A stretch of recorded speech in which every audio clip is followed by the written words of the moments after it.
like a Hellcat.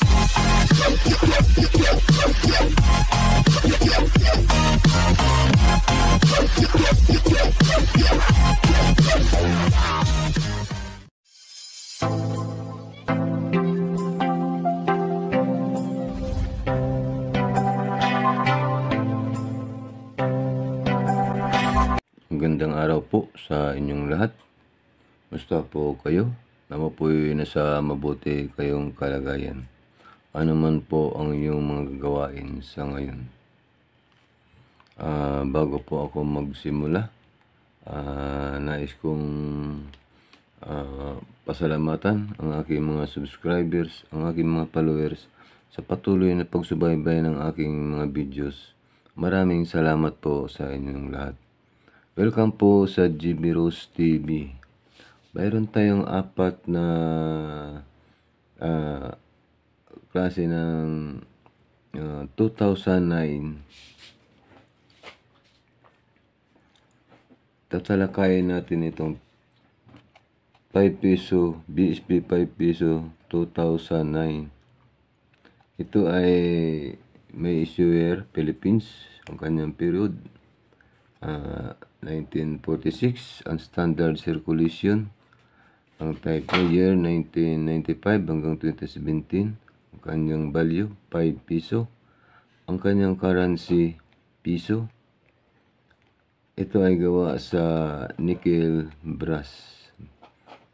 May timbang ito na 7.7 gram, ang kanyang diameter 27 mm, thickness 1.87 mm. Ang shape niya ay round. Ang technique ay mild. Ang kanyang orientation ay middle alignment. Ang kanyang number 1680. Ang kanyang reference KM to 72. June 120. Itong number na ito importante ito pag nagbenta tayo sa Carousel, sa Shopee, or sa Lazada. Kailangan natin ng mga number na yan. Okay po. Ito po yung 2009. Yan po. 2009 na reverse 1. Ito ay may ang kanyang verify nito ay 30 pesos. Po. 30 pesos. Ito po ay mayroon siyang 8% reverse 1. 8% po siya. Pero wala siyang price dito sa EU saka sa uncirculated. Po. 8% reverse 1.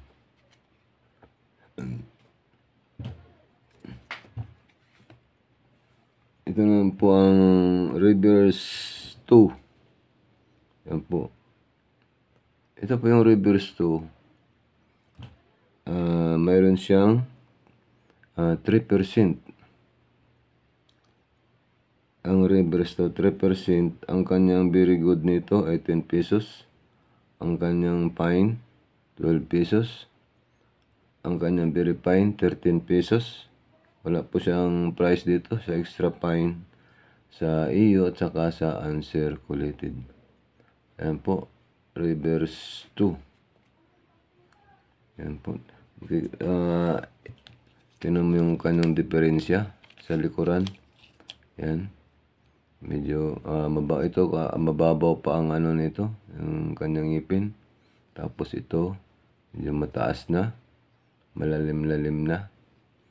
Ayan. Ayan po. Ito po ay reverse 2. Ayan po. Kung makikita mo yung kanyang year, ayan po. Mas malapad na dito sa reverse 1. Ito ay may 3%. Yan po. Dito tayo sa reverse 3.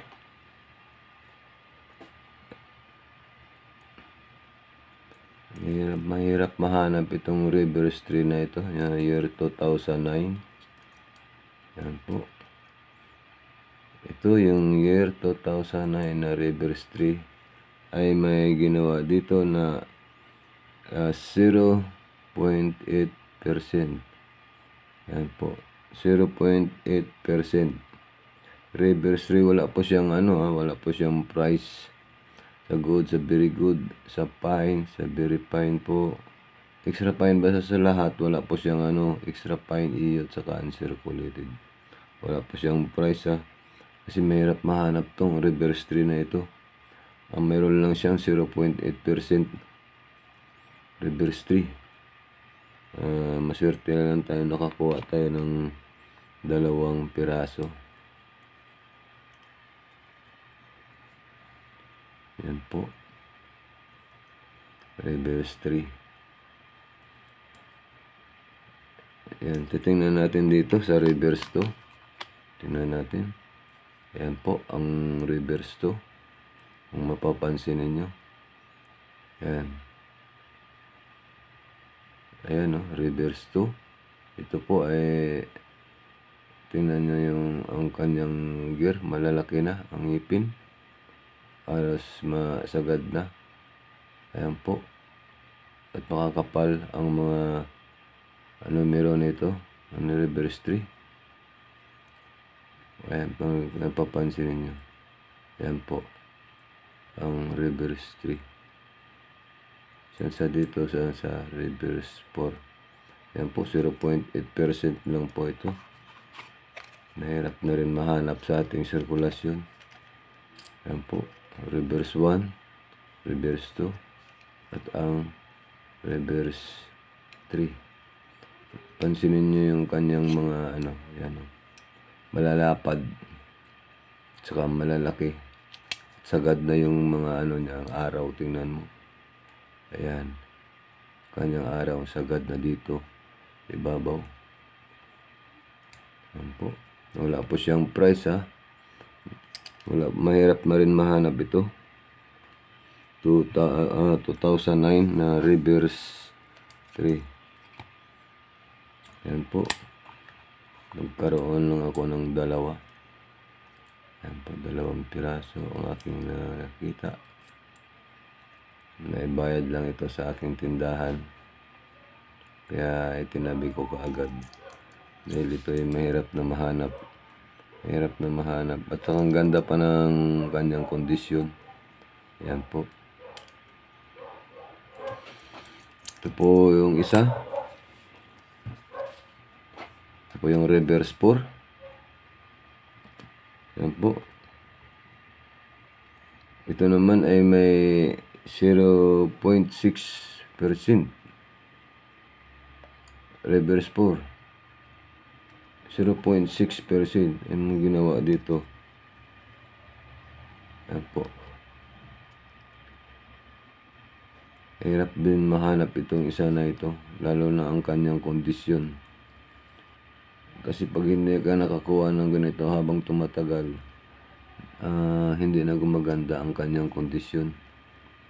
Yan po, 2009 reverse 4, 0.6%.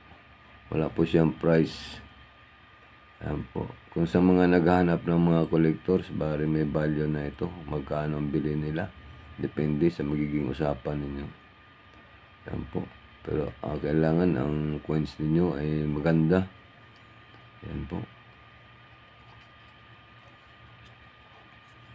tandaan po natin ang mga coins natin. Pag nakakuha po tayo ng mga semi hard to fine, ingatan po natin para hindi na masira at magasgas pa, hindi na siya madudumihan.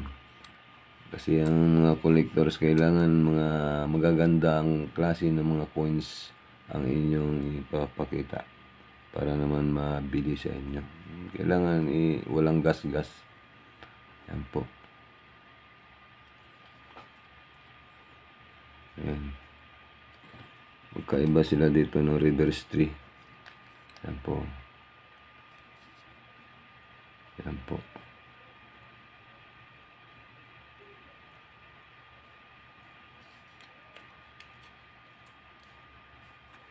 Tingnan mo yung kanyang dikit. Dito sa reverse tree, walay pa. Dito, nakadikit na. Ayan po. At saka dito, halos dumikit na dito sa inner circle. Ito, layo pa. Kikita mo naman diferensya nito eh. Ayan po. Okay po. Maraming salamat po sa inyo. Sa inyong pagsubaybay. Sa patuloy nyo sa panonood ng aking mga videos. Nawa po ay nakapagbigay ako ng impormasyon sa inyo tungkol dito sa 9 piso. 5 piso, 2009. Maraming salamat po sa inyong panood at pagsubaybay ng aking videos.